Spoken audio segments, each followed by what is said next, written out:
Bien, je voudrais donner la parole à la salle pour des questions ou des remarques. Fanny Colonna. Juste rapidement, une précision qu'on m'a dit de faire passer pour les questions.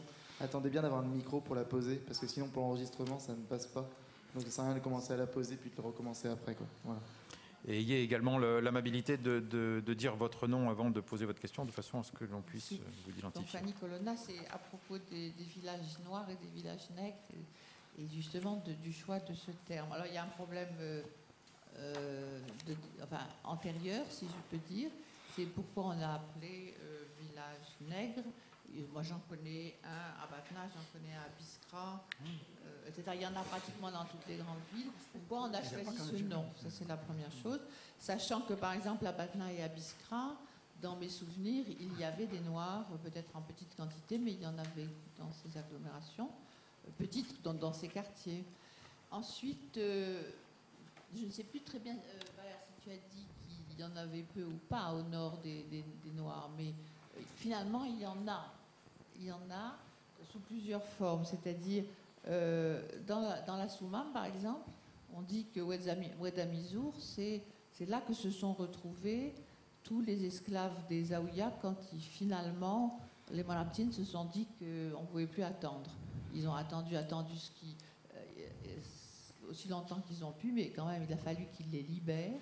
Et apparemment, ils se seraient rassemblés à Ouedamizour. Donc, deuxièmement, quand vous parlez à des étudiants kabyles en particulier, ils vous disent esclaves.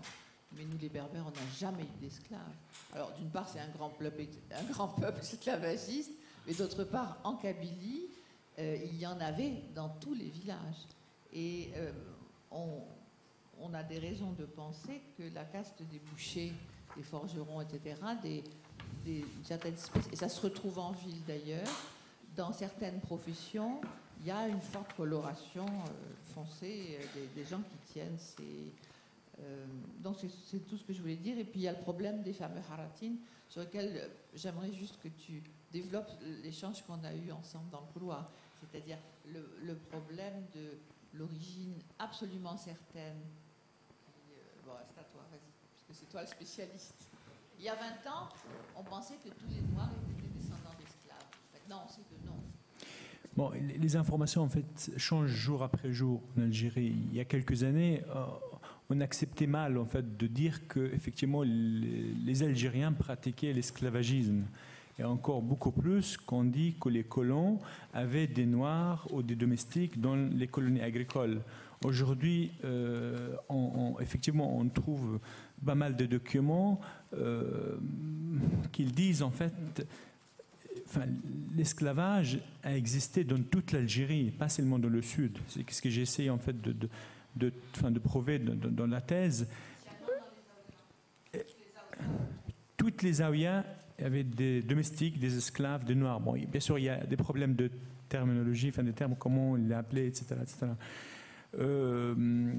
Et effectivement, le haratin, le mot hartani vient de mot har, tani, har libre et tani, en deuxième sens, en moitié libre, etc. Bon, aujourd'hui, effectivement, certains historiens disent que les haratines sont ici depuis des siècles, depuis pas mal de temps. Bon, maintenant c'est à prouver. C'est vrai que la plupart des gens savent que les haratines sont des descendants des esclaves, ils sont libres depuis même avant l'arrivée des Français en 1830, etc. Mais ils sont installés ici.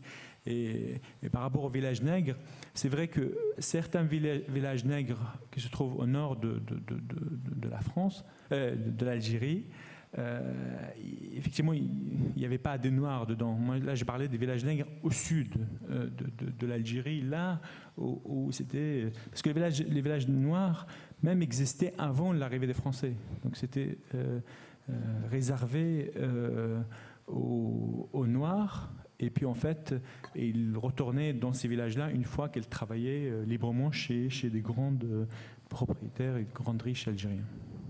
Merci. Une deuxième question. Non, c'est le terme haratin. Votre nom, c'est Tawfiq Allal. C'est une hypothèse d'un nom d'un quartier de Tlemcen qui s'appelle Al-Hartoun. Al-Hartoun. Hartoun, je vous suggère, quand vous allez en Algérie, d'aller visiter Tlemcen, qui est une vieille cité. Au même titre, ça me fait de la transition pour poser la question à Madame Anna Bozzo. Vous entendant décrire Constantine, je suis originaire de la diaspora tlemcenienne, c'est l'histoire qu'on nous raconte à propos de Tlemcen. La configuration, cette configuration-là d'un vieux centre urbain. Et comme c'est à la frontière, ça me fait penser aux villes marocaines, Fès, Meknès. Et ma question est la suivante, c'est-à-dire dans la détermination de ce vieux centre urbain, il me semble qu'il faut tenir compte des éléments diasporiques, c'est-à-dire que la maintenance de ces centres urbains, le côté permanent, se perpétue à travers des diasporas qui, sur 3-4 générations, ne se sont jamais identifiés à la ville où ils se sont installés. Et là, dans le cas de la diaspora tlemcenienne, elle est allée jusqu'à Damas, à Istanbul, des choses comme ça. Voilà, je voulais juste vous attirer l'attention et quelque sorte équilibrer entre l'Est et l'Ouest pour dire que c'est un phénomène pas seulement de l'Est, puisque au point de vue personnage historique, comme chacun le sait, Messa Ali Haj était de Tlemcen. Merci beaucoup. Une question au milieu, il faudrait pouvoir passer le micro. Monsieur au t-shirt bleu. Oui, je voulais poser une question à René Galissot sur la question du mouvement ouvrier. Vous avez montré le lien qu'il y avait entre le mouvement ouvrier français et le Maghreb. Vous avez aussi parlé de nationalisation du mouvement ouvrier. Et ma question, c'est ne faut-il pas considérer qu'à partir de 1962, il y a une modification fondamentale, une modification de nature de l'UGTA, et dans la mesure où elle devient une sorte de rouage de l'appareil d'État, peut-on considérer qu'il s'agit encore d'un syndicat ouvrier au sens propre du terme? C'était une question posée par Madame Excusez-moi, Madame Bertrand. Merci.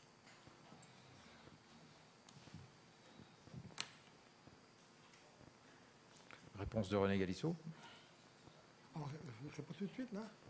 Ah oui, non, c'est évident. La modification de 1962, mais ce que j'ai voulu le montrer, c'est que c'était préparé. Que la formation du syndicalisme d'encadrement en 1962, il devient d'État, bureaucratique, diplomatique, etc. Mais c'est la préparation qui me semble intéressante. C'est comment la préparation a à la fois une signification sociale et une signification dans les rapports politiques. Et comment elle se produit dans la nationalisation du mouvement, si j'ai pu dire. La nationalisation du mouvement, puisque les Algériens sont largement majoritaires dans le mouvement syndical, et parce que c'est l'aspiration nationale, disons pour simplifier, qui devient le motif de contestation ou de lutte. Alors là, c'est intéressant de voir, pratiquement, il faut couvrir l'espace, disons, 1945-1962. 1962, vous avez raison, c'est la réalisation. Merci. Une autre question? Oui, je me suis M. Boblin. Je voudrais intervenir, non pas en qualité d'historien que je ne suis pas, mais en tant qu'habitant de Constantine, où j'ai vécu pendant toute mon enfance, et mon adolescence et ma jeunesse. Alors, je n'ai pas beaucoup reconnu Constantine à travers ce que j'ai entendu dire sur Constantine. Premièrement, lors de la percée du mur de Constantine, lors de la brèche qui a été occasionnée par les canons de la Mauricière, immédiatement, l'armée s'est installée dans Constantine, après des pillages d'ailleurs nombreux que des officiers de l'armée qui ont participé à cette action décrivent très largement, mais ils se sont installés, évidemment, au seul endroit où ils pouvaient s'installer, là où les janissaires étaient précédemment, dans la Casbah. Il n'y a aucun plan préétabli d'invasion de Constantine par les militaires. Et comme ça ne suffisait pas pour leur cantonnement, ils sont installés également, un peu plus tard, sur le plateau du Mansoura, à Sidi Marouk supérieur. Mais il n'y a jamais eu vraiment de plan destiné à détruire la Médina, détruire la vieille ville, etc. D'ailleurs, ce qu'il faut remarquer en Afrique du Nord, toutes les Médinas ont subsisté. J'étais récemment à Sousse, en Tunisie, le mois dernier, à Tunis, en Tunisie, le mois dernier. Les Médinas sont remarquablement bien conservées, entières, et il n'y a aucun problème. Par contre, je suis allé à Constantine au mois d'avril, et je dois dire que le quartier de la Souika et malheureusement est en train de s'effondrer. Est en train de s'effondrer par manque d'entretien. Hein. Mais la Médina est restée à peu près ce qu'elle était, sauf évidemment que les 600-800 premiers Français qui se sont installés, Français ou Maltais ou Italiens, qui se sont installés à Constantine dans le sillage des troupes d'invasion, se sont installés progressivement autour de la brèche qui avait été faite dans les murs, et notamment dans le quartier situé entre la Casbah et la place de la Brèche, où ont été construites la préfecture, la mairie, etc., un quartier européen. Alors, d'autre part, il y a eu effectivement des aménagements, il y a eu des percées faites dans la vieille ville, exactement comme il y en a eu à Marseille et à Paris, sous le baron Haussmann. Hein, c'est à la même époque qu'on a fait de grandes percées dans le tissu ancien. À Marseille, on n'a pas hésité à traverser l'Acropole, à creuser l'Acropole pour faire l'avenue de la République. On a procédé de même. Et d'ailleurs, au cours de cette opération, effectivement, une zaouïa qui se trouvait près de la médersa a été un peu écornée.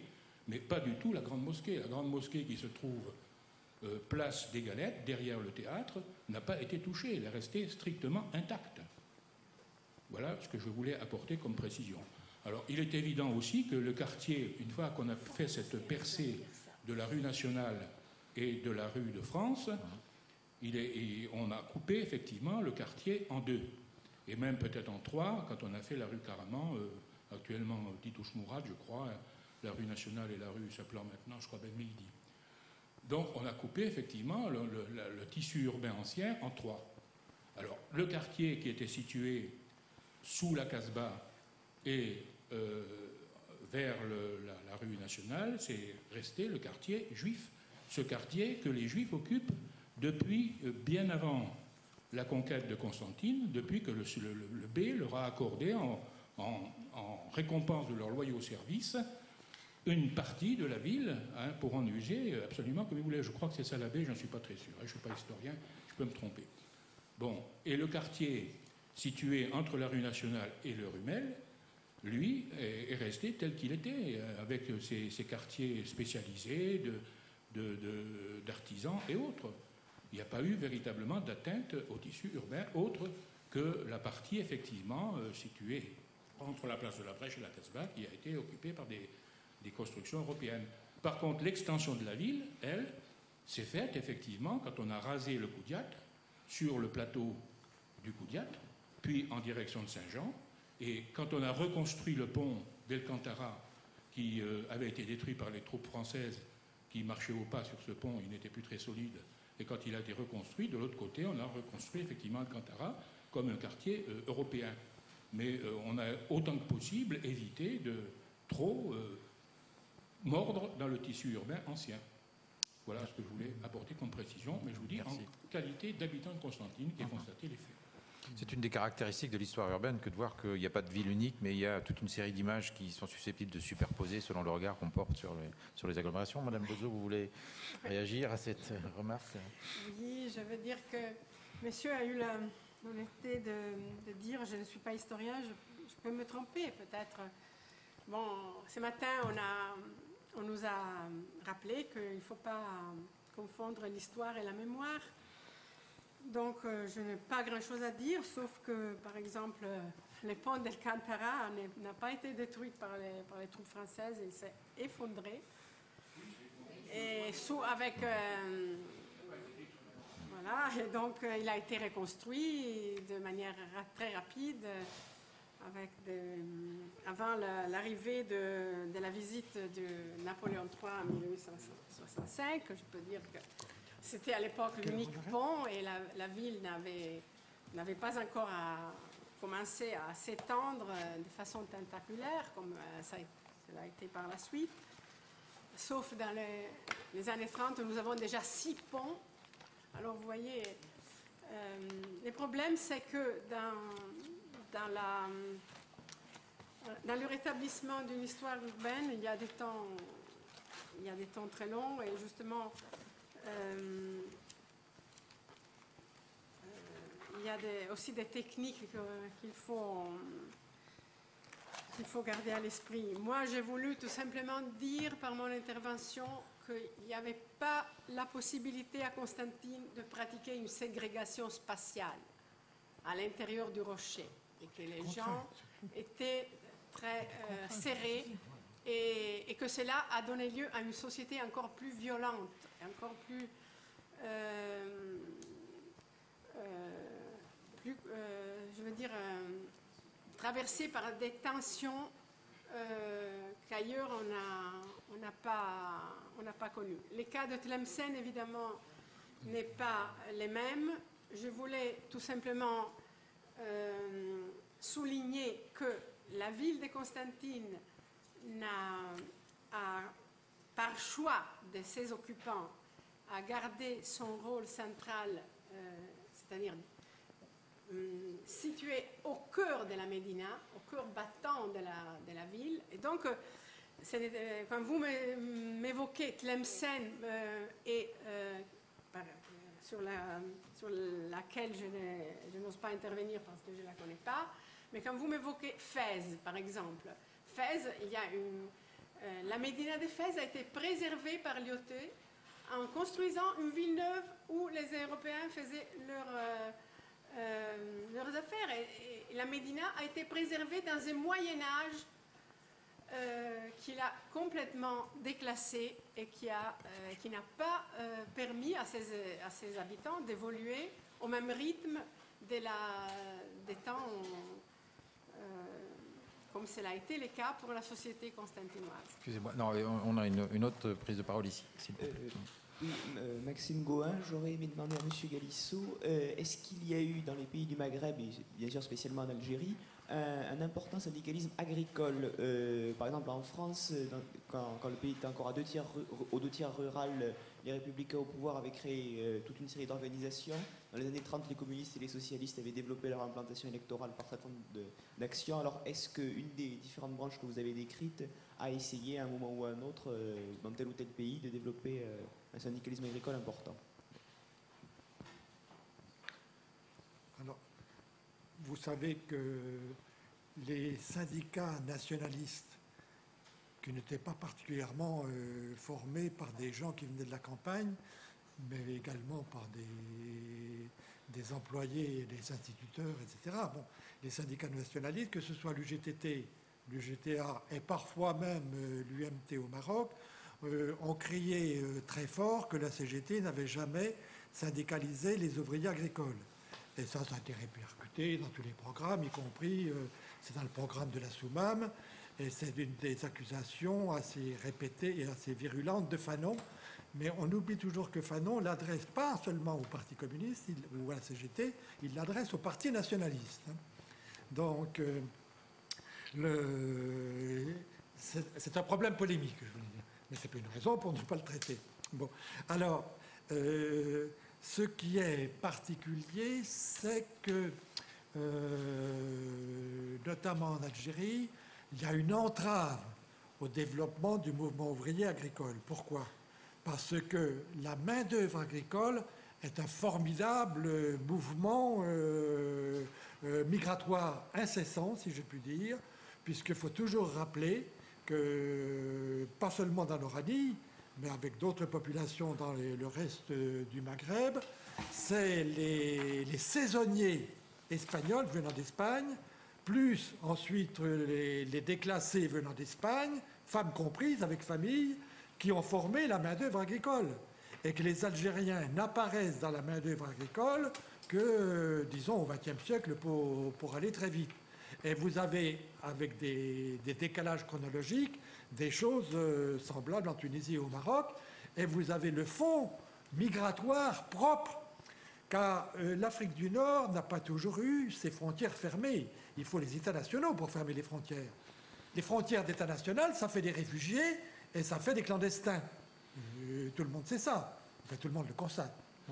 Tandis que l'Afrique du Nord coloniale, c'était une Afrique du Nord de circulation.